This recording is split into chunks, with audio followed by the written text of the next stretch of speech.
wala po akong reaction. Kasi unang-una hindi ko naman makokontrol yung masasabi ng tao about doon. So, ba't pa po ako magpapastress? Yeah, but honestly, wala talaga. Wala talaga. Like, nung may nabasa lang akong something. Actually, isang tao lang naman yun. So, bakit naman tayo magpapa-apekto? Pero, ayun nga. Just to clarify things lang. Kasi ang dami ko rin may mga nabasa ko na sobrang concern na wag daw muna ako gumamit ng app, ng X, ng Twitter.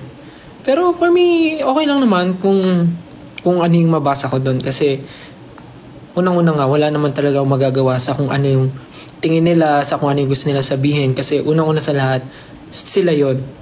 And wala naman tayong magagawa sa kanila. Kung supporter siya or basher siya, wala na tayong control doon. Basta ayun nga, wag na lang natin patulan yung mga bagay-bagay. Basta happy tayo. Tsaka ayun lang rin naman, parang masasabi ko lang din para matapos na din naman, para wag niyo na lang rin patulan siguro. Kasi kahit sino naman na nasa ganong posisyon, syempre gagawin mo yung best mo kasi ayaw mong maka-offend ng tao, and syempre parang yung nandun parang pinagawa sa iyo yun. So ano nga naman gawin ko siyang half-baked, di ba? So, di ba? Kaya gagawin ko siya. Tsaka ganun din naman eh, kahit anong gawin ko may masasabi yung tao.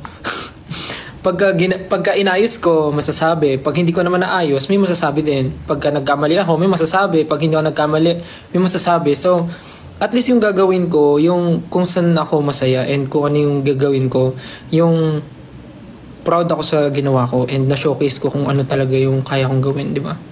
So, nothing to worry about. Nothing to be, negative sa nangyari. Hindi na pansinin. Kasi iniisip ko lang kayo na baka iniisip nyo masyado na naapektuhan ako, pero wala po talaga. Don't worry guys, I got you.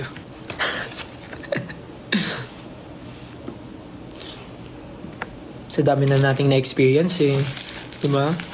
Sa dami na na-experience natin together, diba?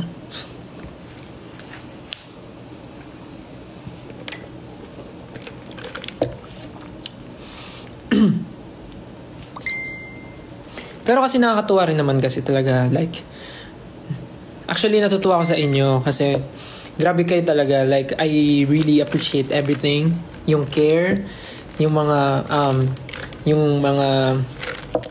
bagay na ginagawa nyo for me and for us, sobrang na-appreciate namin yun. Pero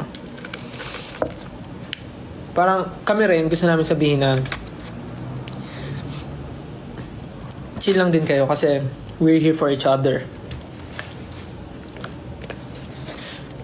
Isipin nyo rin yung yung sarili nyo minsan. Kasi pag nagpa-stress kayo, wala, panalo sila. Pag nagpa-stress kayo, di ba? Sinong nanalo? Sila. Kasi nagpa-stress kayo. Pero kung hindi nyo sila papansinin, edi mababad trip sila. Sabihin nila, kainis gumawa ako ng hate tweet, hindi naman napansin. O di ba? Edi sila yung bumalik na back to you sila. Pero hindi ko naman sinasabi na lahat ng mga ganong comments is galing sa bashers. Kasi meron naman talaga mga constructive criticism, and meron talaga gusto lang nila yung growth mo. Talagang gusto nila yun, ipaalam sa'yo. Pero guys, adult na tayo. Alam natin yung totoo sa hindi. So, choose our battles. Choose our bottles. Bote. Wala akong bote dito.